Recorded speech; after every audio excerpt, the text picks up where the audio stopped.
Everyone for coming to the IBEW Hall.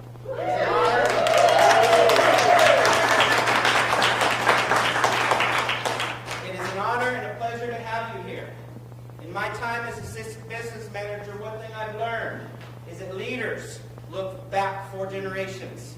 I can tell the leaders in this room and the leaders that we have looked back 4 generations and have remembered where they came from. I've also learned that they look forward 4 generations.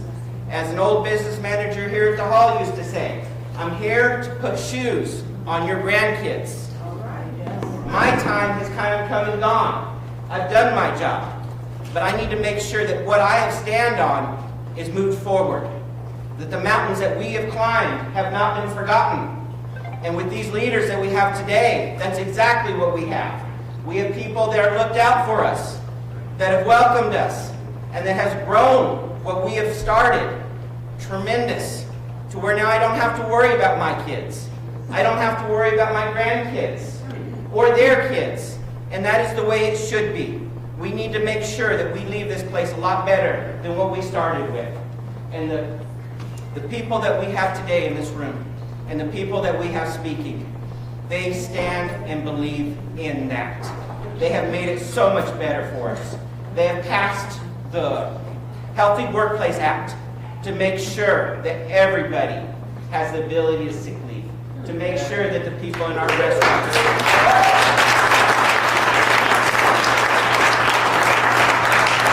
are healthy when they come to work. So at this time, I want to welcome everyone, and I want to thank you for coming. It is my honor and pleasure that you guys picked this spot to have this meeting. So thank you so much. No. At this time, I'd like to introduce Whitney Holland from AFT.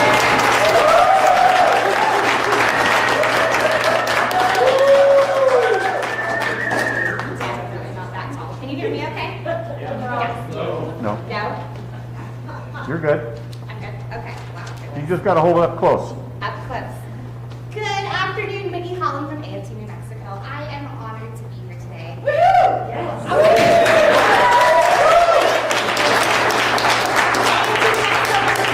Over 25,000 educators and healthcare professionals all across the state. And so we are very proud that a lot of our members are here today. Higher ed, we see professional PSRPs, we see retirees. So thank you so much for being here. It is no secret that our education system and access to healthcare services in New Mexico have suffered for 8 long years under former Governor Martinez. In fact, the last administration openly targeted our schools and our profession. I'm here today to say that what a difference the last 4 years have been under Governor Lujan Grisham and with our allies in the Brown House.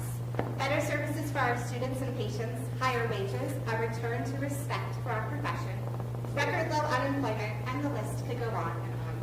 We're here today to not only say thank you to each lawmaker and community ally who has stood alongside us throughout these last years, but I'm here to say that our union will continue to fight for the values we share. Strong public education which serves all of our students no matter their zip code, access to quality health care, free and fair voting, and strong protections in our workplace. I also want to say a special thank you to Brother Mark Strand for letting us use this beautiful building. As a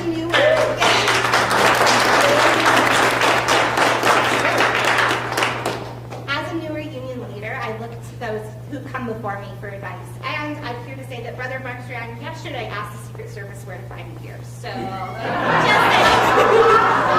saying. Yeah. Mentorship comes in all forms. I have the honor of introducing two of our special guests. Cynthia Borrego is running for House District 17. There you are. Cynthia is a former Albuquerque City Council member, a native New Mexican, and a graduate from UNM. Cynthia earned a bachelor's of science in education, which I personally love, and a master's degree in public administration. Cynthia is running a strong race in House District 17, which after redistricting is a swing district in Albuquerque.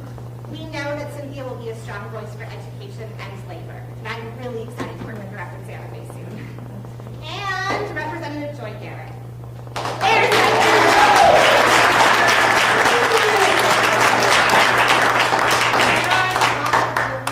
things I can say about Joy.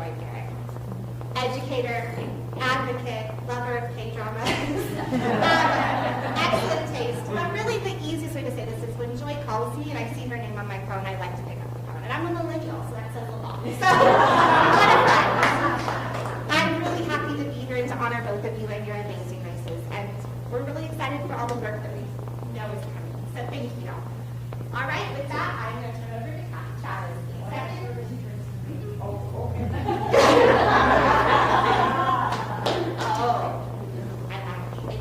Oh, it is me. You're listening. So, I'm going to be honest. We're amongst friends.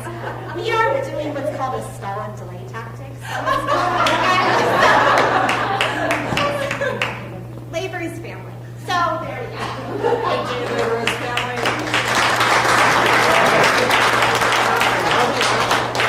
I don't actually think I do this because y'all, I was a middle school teacher and I can project my voice.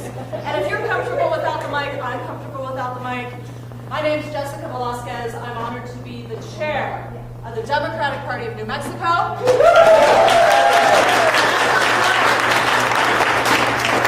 have to really, golly, my friends, like, I'm not kidding, down on my knees in gratitude to the deep and long relationship between the Democratic Party and our labor brothers and sisters.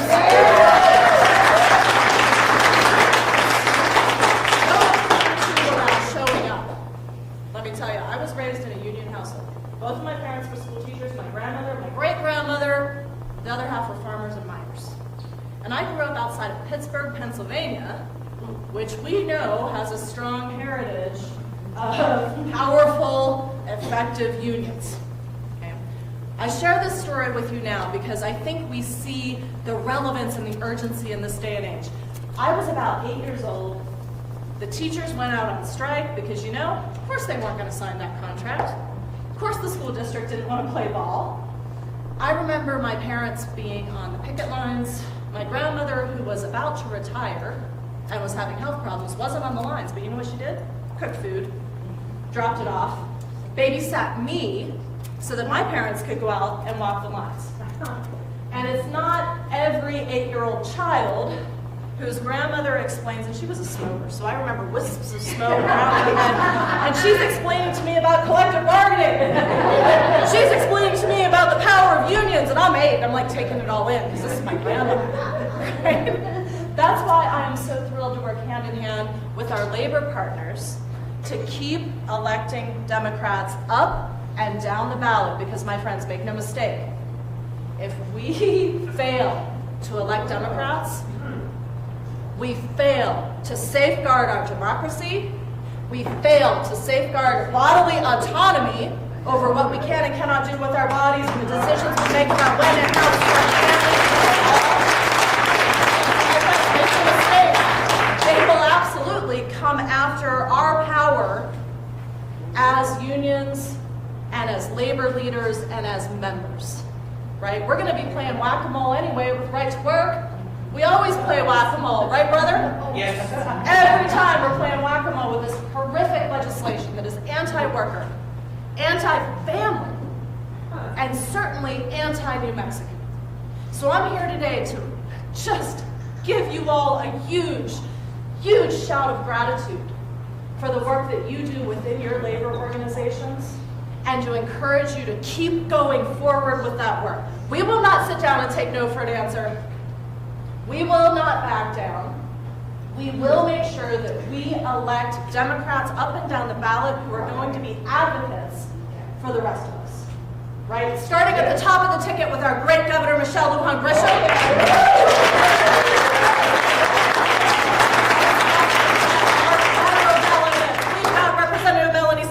We've got Representative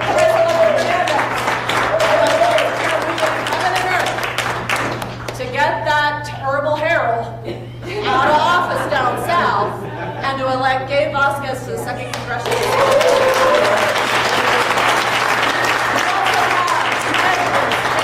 office on the ballot this year. We have the New Mexico House on the ballot this year. Your vote and your work as activists matters now more than ever. So I'm here today to encourage you to pick up a walk packet, make some phone calls, talk to your friends, family, neighbors, colleagues.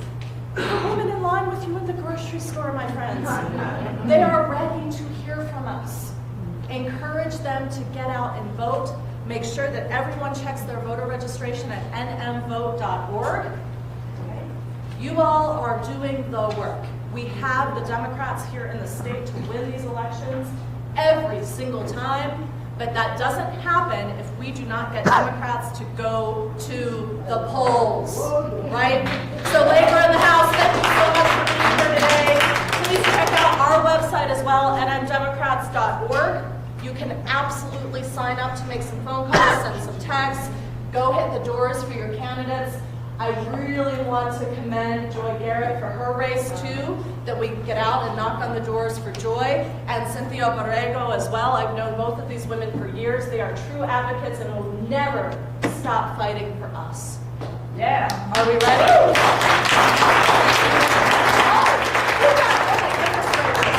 Ladies and gentlemen, far be it from me to overlook our judiciary.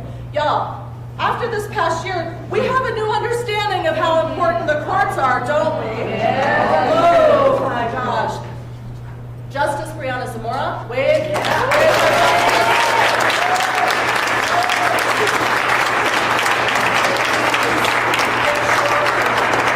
I'm telling folks, start on the bottom of your ballot, on the back of the ballot. Right? Work your way up so we don't miss any single office. Okay?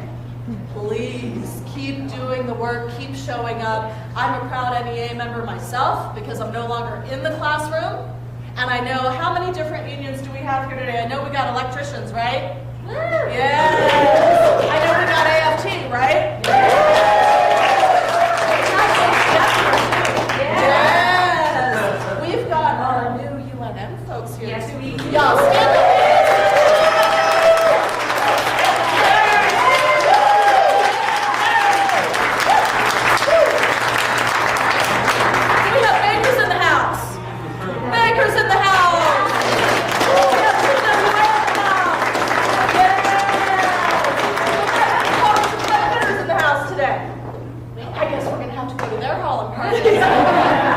Right? My friends, you are the backbone. Tell me yours. Say again? Ooh.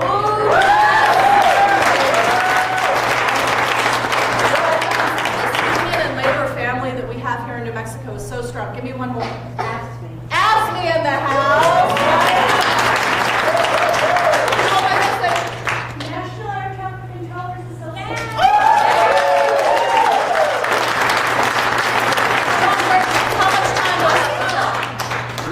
Awesome. Oh, and we've got, who else? What are you guys? Oh, we're machinists. There you go.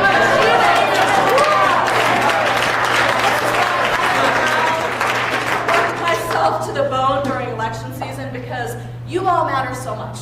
And you make New Mexico better every single day in your advocacy and work for working people, right? For professionals, for anybody who's got a job.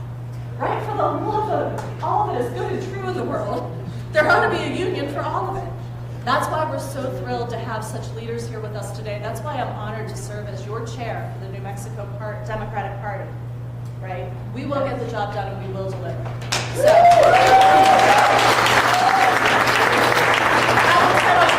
did a little bit of tap dancing up here with our run of show. So I'm thrilled to pass the mic, or actually just pass my projection voice over here, because we do have some wonderful folks joining us today.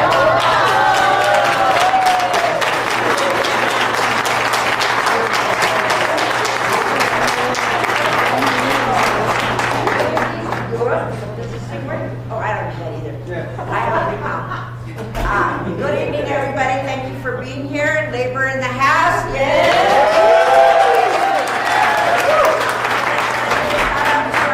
New Mexico retirees that are in the house. Rio Rancho Public School.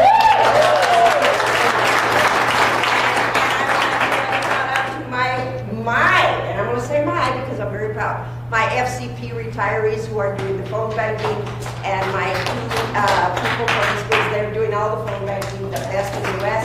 They're watching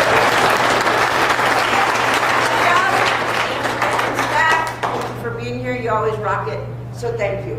My privilege tonight is to introduce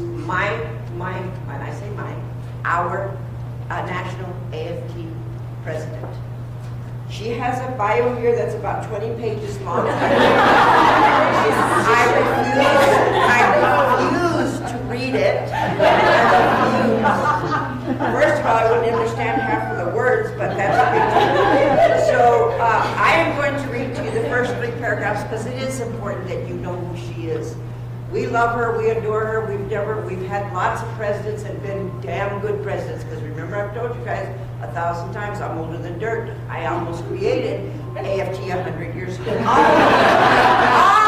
okay?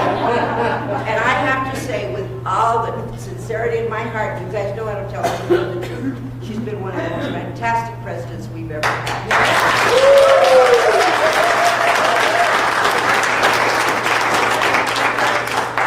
Of the 1.7 million member American Federation of Teachers, AFL-CIO, which represents teachers, paraprofessionals, yay, and school-related personnel, yay, higher education faculty,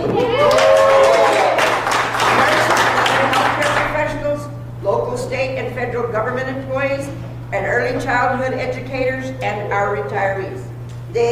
Randy and the AFT is dedicated to the belief that every person in America deserves the freedom to thrive, fueled by opportunity, justice, and a voice in our democracy. This freedom is achieved through an economy that works for all, including the ability to form a union, great public schools, and affordable higher education, healthcare as a right, retirement security, the right to vote, and civil rights, and an extremely vibrant democracy and safe, welcoming, and healthy environments and communities. The AFT and its members advance these principles through community engagement, organizing, collective bargaining, and political activism, and especially through our members' work. We care, we fight, and we show up and vote. Yeah.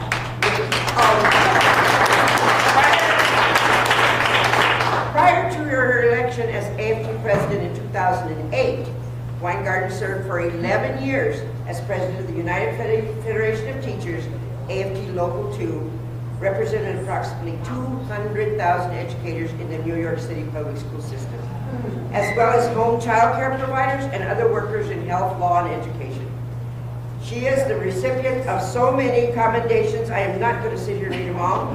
She was included in the Washingtonian 2021 Washington's Most Influential People, City and State New York's 2021 New York City Labor Power 100, and Washington's Life 2018 Power 100 list of prominent leaders.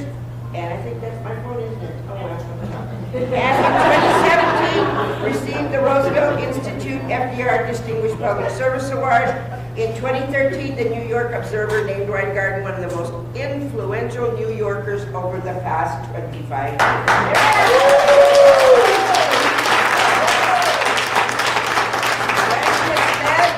AFT efforts to strengthen public education for all children and to address the crisis in the teaching profession caused by deep disinvestment and the deep professionalism of teaching.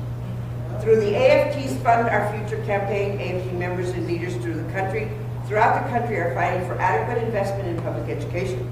Parents and many others have joined the AFT's efforts to end the overuse and misuse of standardized tests, struggling schools, something Ms. Weingarten has advocated since her involvement in the creation of New York City's Chancellor's District, which dramatically improved achievement in what had been some of the city's lowest performing schools. Again, we could be here all night with the 20 pages, but the answer is no. We all know that she is an amazing leader, a fierce fighter for and believes strongly in our democracy. I now present my president, our president, my friend, President Randi Weingarten.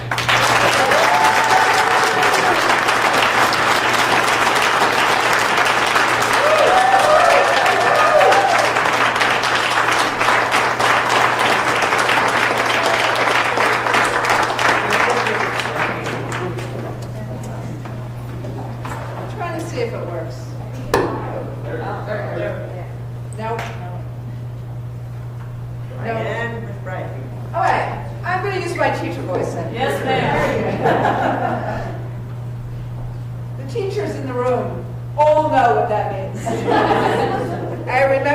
lunch duty, and as you can tell, I am short.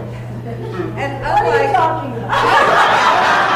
unlike, I think we've had this debate, and unlike your governor, who still wears amazing heels, I cannot do that anymore after walking up 4 flights of stairs every day as a high school teacher.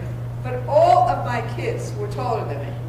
So when I did lunch duty, you had to have a teacher voice and that kind of stance. Football stance. Exactly. Whatever we call it. But we always remember what that teacher voice is, which you had through. But look, I am on a 21-day Get Out the Vote tour around America. And I left the bus in Indiana so that I could be in New Mexico.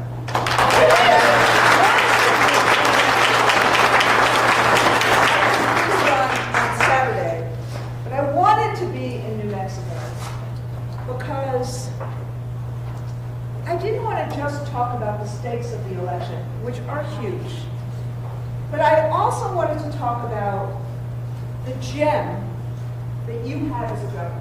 Absolutely. And you know, I'm a little older than she is, and I've seen a lot in the work that we have done as a trade union movement and as an education and a healthcare union. I have watched the party that is anti-worker break people down. Yes. I've watched it here in New Mexico. I've watched what happened in the 4 years before Michelle was governor. I watched how they pitted people against each other, very similarly to what the extremists are doing now. I watched how they, you know, we're in, and sorry, I am a social studies teacher, we are in this race between fear and hope, between despair and aspiration, between cruelty and decency. And when we're in a place like the beautiful place of New Mexico, people who do not want to invest in people just stoke fear, just pit people against each other. And in the aftermath of an unprecedented pandemic in modern times, and where we have, and look, I just got back from Ukraine, where we have the kind of hate and barbarism that Putin is doing in concert with Saudi Arabia and others. Why the heck would they try to hike oil prices at this moment in time? Whose side are they on? And then you have, and I saw this 4 years ago, Michelle giving up her congressional seat, becoming the governor here,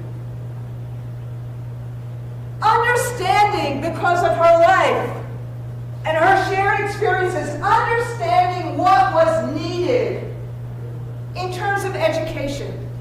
And why do I say education? Because what is one of the great levelers in this country? What is one of the great opportunities? Public higher education and public K-12. But Michelle understood it wasn't just a talking point. She was going to have a moonshot. A moonshot. You tell me another state that put $10,000 per teacher in their pockets to make sure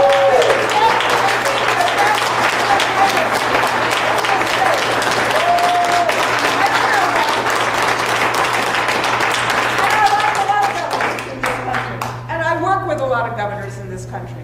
But it wasn't just that. It was the combination of a lot of strategies that lift children up. Strategies like, how do you deal with teacher shortages? Well, you make sure that retirees can have an option to come back to teaching if they need to, and we need them to. You make sure we have a grow your own program and residency programs, so you have a pipeline that integrates and diversifies the teaching profession. You make sure you deal with issues like wraparound services in terms of kids, like career tech ed opportunities, so you can grow the economy. You make sure you do all of these things at the same time and have the political will with the legislature in the roundhouse to do that.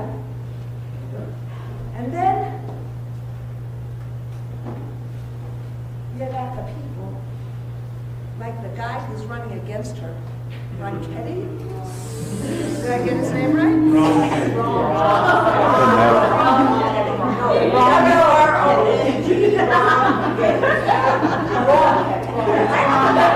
So, that guy. That guy. Okay. I'm glad he had pursued an avocation, an occupation, a job. That's good. It's really important for people to have jobs. He was a weatherman. But think about the person who this year actually fought fires and actually made sure that people who were in fires were dealt with and helped instead of somebody who just calls out fires. God. Think about what he is doing in terms of education. I love this. So, the governor has lifted things up, is trying to now wrap services around, including the proposition, the ballot referendum, and early childhood, and early child care, and pre-K education. Try to lift up higher education and opportunity for kids by having opportunity scholarships. And so what is this guy trying to do? Nope, on early childhood. Get rid of the opportunity scholarships, while at the same time, so he's getting rid of scholarships that go to kids, while at the same time then says, I want to cut public education and divert the money to vouchers. So taking basically a hatchet to all of the things, step by step, that this governor led this state to do. One is a problem solver. The other is a problem maker. And why is he even because I could go through in this kind of detail all the other areas: economic development, healthcare, job creation, climate. You know what this governor has done in 4 years. You know it. You know the growth that has happened in New Mexico. You know the curiosity that New Mexico always had, but has now even more. Why does the movie industry want to come here? Why do people want to be here? Yes, it's beautiful, but it's also because of the plans and the strategies to create job opportunity, good jobs, good union jobs. So why is it even close? It's close because people are hurting. They're hurting. And they're hurting because of the cost of living, and they're hurting because of the anger that the former president created, and because of disinformation and misinformation, and what I said before about the anger and fear and dissembling. And in this post-truth society that we live in, you put a big ad campaign out there, you try to pull people down, and in this race between fear and hope, some people are going to fall for it. Because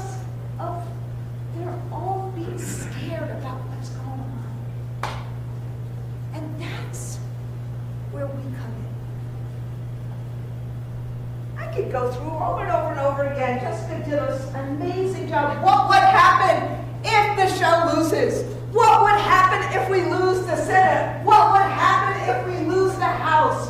I can tell you we're going to lose Social Security. We're going to lose Medicare. I mean, it's obvious. Listen to them. I can tell you all about the book banning. How the heck do you ban the Diary of Anne Frank or the story of Ruby Bridges? Why is it that anybody would want to do that? Because they want to cut the empathy.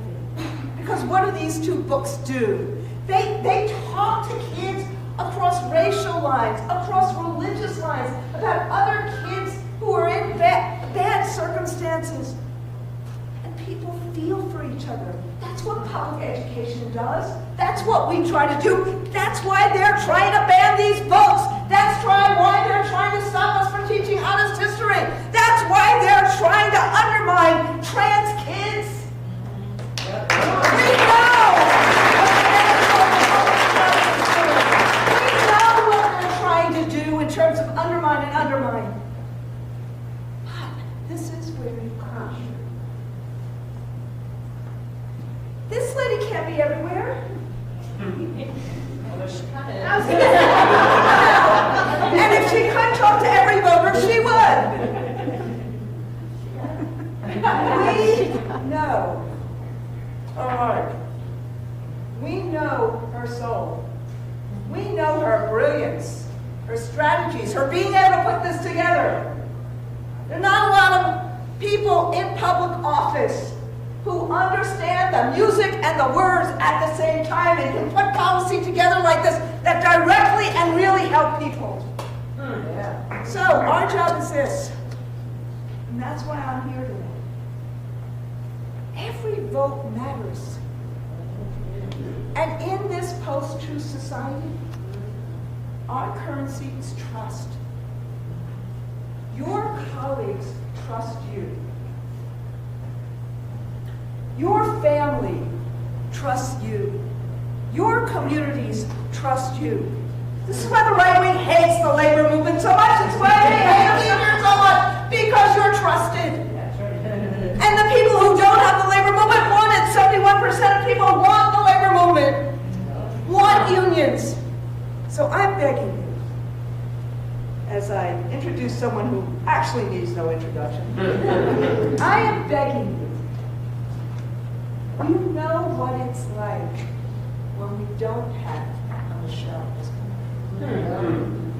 I know what it's like nationally when we've had to fight just to stand still. I can't believe my grandkids, and I have 2 of them, have less rights than I had growing up, and I was a closeted gay kid.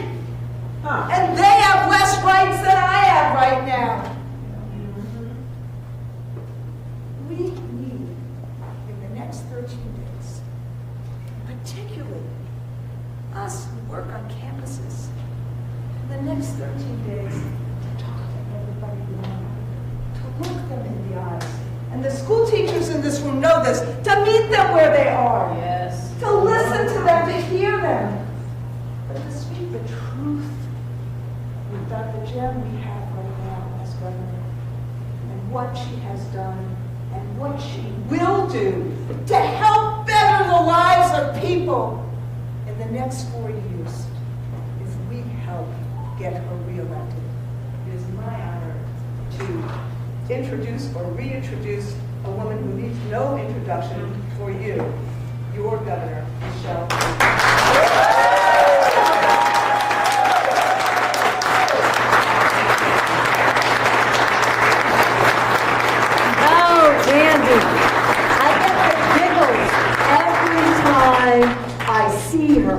Forget about hearing her.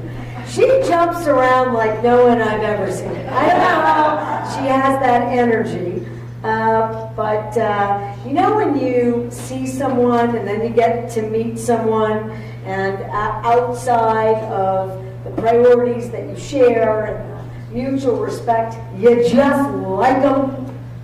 I like you.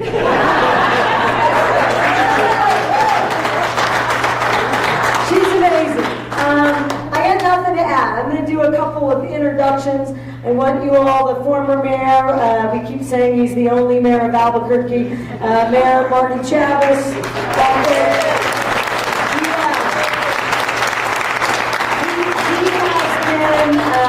Both on the official side, our secret weapon, getting money out the door, really making a difference, showing what the power of infrastructure spending is. That means broadband, equipment, new schools, new healthcare, in addition to roads and everything else. So he's amazing, but he is incredible. He's incredible about the politics and about why this stuff matters. So thank you for being here. We've got incredible legislators. We've got Representative Joy Garrett. Look, she'll tell you. I'm the champion. So you can give me any number of accolades, and I'll take them. But I don't get to appropriate $1. I don't get to make education policy. That all happens, frankly, at the legislature or other elections that really matter, school boards. Yes. So we'll talk about that later, because we can't let that happen anymore in the state or anywhere across America. But look, you have to have a good legislature. If they're not interested in making the investments, if they're not willing to do the work, if they're not willing, all evidence-based, but to take a risk, right? Figuring out a different way to do things, there's nothing we can do to reshape the future of the children and the families that you serve every single day. And this is a legislator that I count on all of the time. Thank you, Representative. And you're about to get another one. So former City Councilor Borrego, she's now running for the House. Again, someone, needs no introduction. Cynthia is a rock star. And again, I need legislators who are going to do the work that makes a difference. And I've been really bad. I'm going to go ahead and just do it again. So I am putting the numbers together. It's going to be big. I want you to know now, it's going to be big. I think we should pay for the health care premiums for our educators.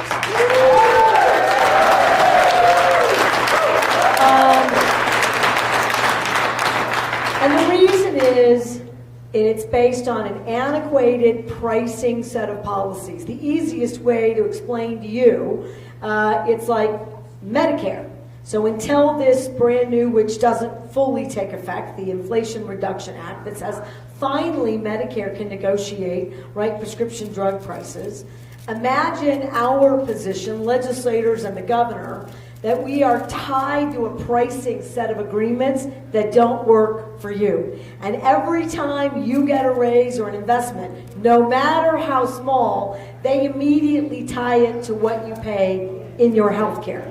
And I've been committed to doing something about that and haven't moved as far. So on the exchange, we've lowered health care premiums, we reduced or eliminated co-pays on behavioral health, we capped insulin, we've reduced the cost of other prescription drugs. But at the end of the day, and all those things are important, we reduced health care costs for small businesses. But when my educators don't get the benefits of any of those efforts, we need to do more. So I don't know how much it is. I don't know where we get it all. But we got to be committed to making sure people know that if we want, and we've got it, if I'm going to retain the best set of educators, top to bottom, soup to nuts in the country, then tell them how much you care about them and respect them, and make sure they have access to the same kind of services that everybody else does while you engage in your vocation. So let's try to get that done. And I tell you that because Randy's exactly right. I'm running against someone. It's the same design. And what I mean by same design, it's not just the national Republican playbook. Right to work, we don't like labor, we don't like public education. Frankly, we don't like public institutions. Why not? Because you can pull money out of public institutions and give it to the wealthiest in tax breaks and corporations. I mean, it's the same playbook. It never shifts. But in addition, Randy, in New Mexico, here's a name that I bet is still familiar. Hannah Scandera. The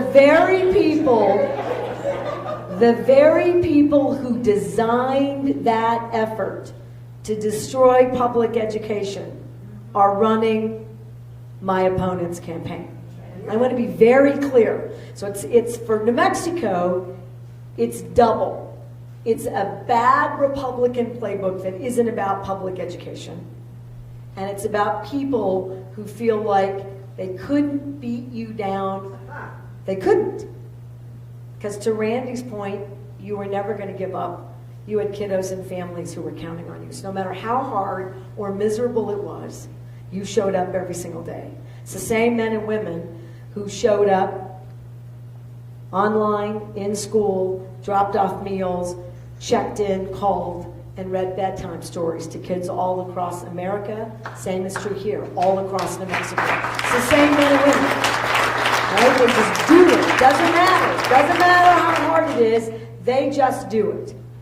So we cannot let them win. And what you're doing here today is that secret recipe, which is these races are tightening all across America. And they're tightening here too. And they are because if I'm driving on average 60 or 70 miles a day, and for the Albuquerque-Santa Fe corridor, it's 130 miles a day. It's $1,000 a week in gas in my truck. And you don't make it up in your payroll anywhere. And so people are fearful, and they don't know how much longer they can do that. And we love Albuquerque. We love it. But we're worried about it. Right? Aren't we? I am. I'm a little worried about it. My 7-year-old granddaughter was in a school lockdown just a couple days ago. All right? For an active shooter in the neighborhood, not at the school.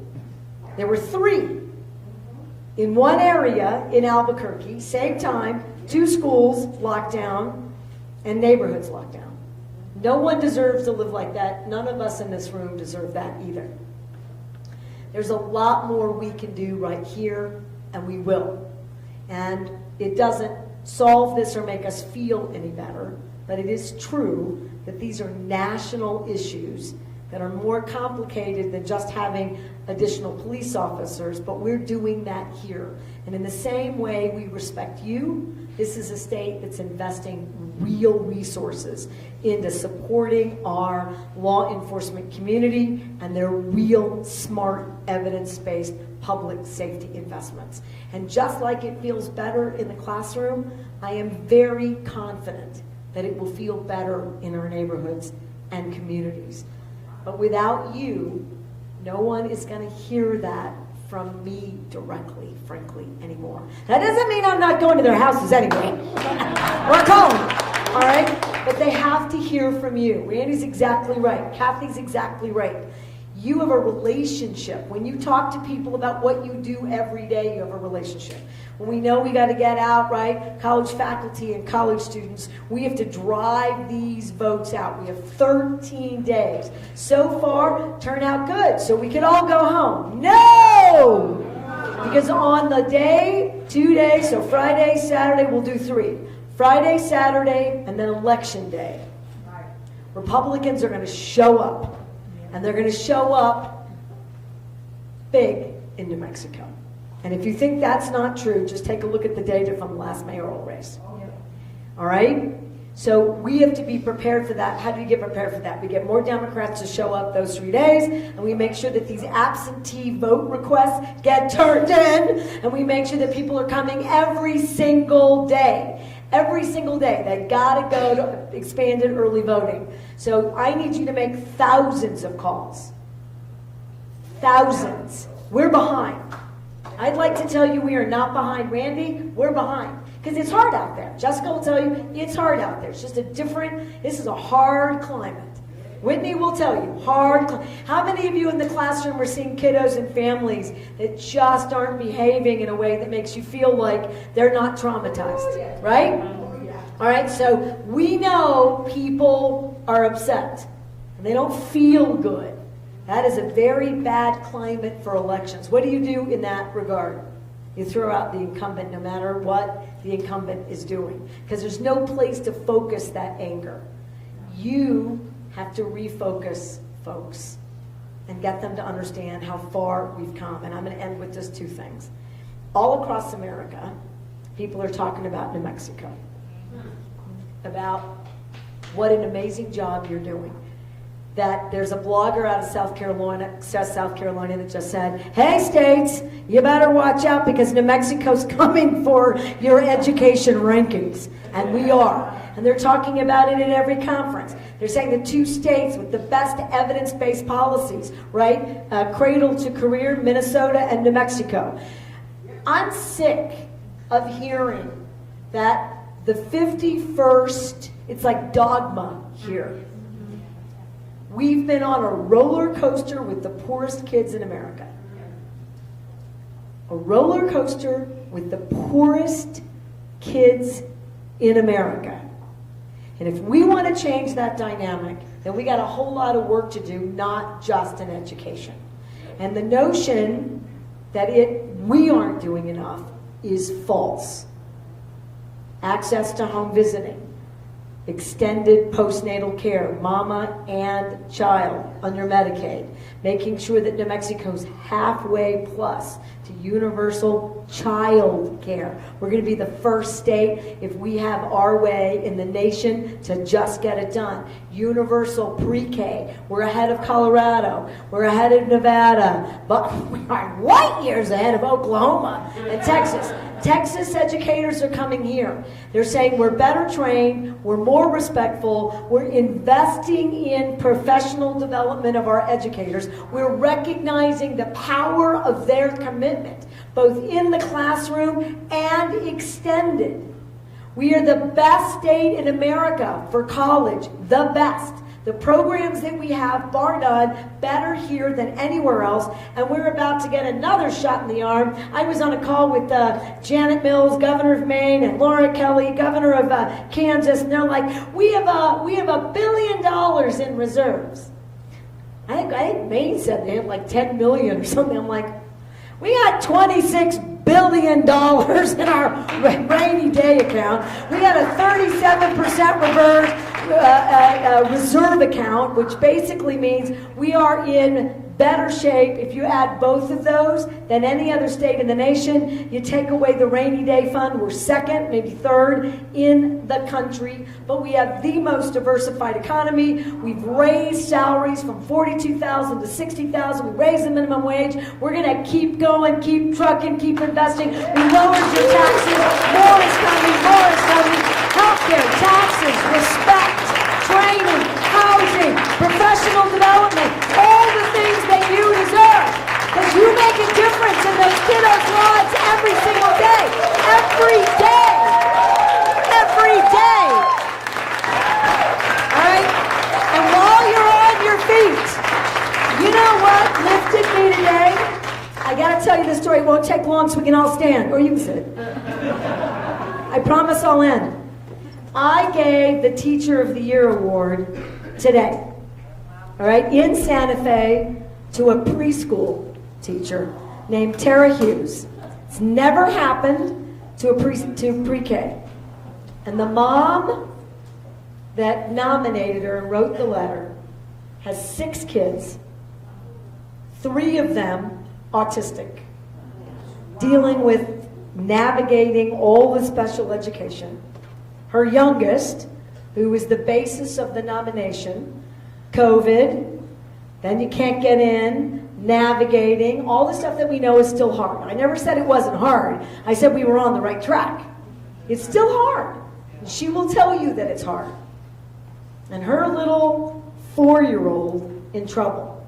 And they finally got into the NIE school in Santa Fe.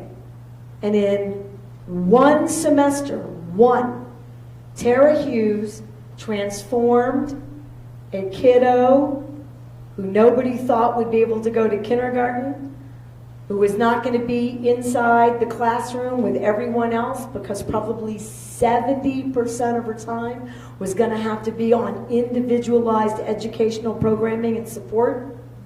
She needs none of it. None of it. She's in the classroom, fully integrated, and here's what the mother said. She's happy. She's confident. She loves school. One educator, one semester, one chance. That's the New Mexico I believe in. And you're making it happen for your students every single day if you will just get voters to be reminded about that. We win! And then I'm going to walk back there and give the star of the best commercial in America. That guy, all he does is talk. Everyone, help me.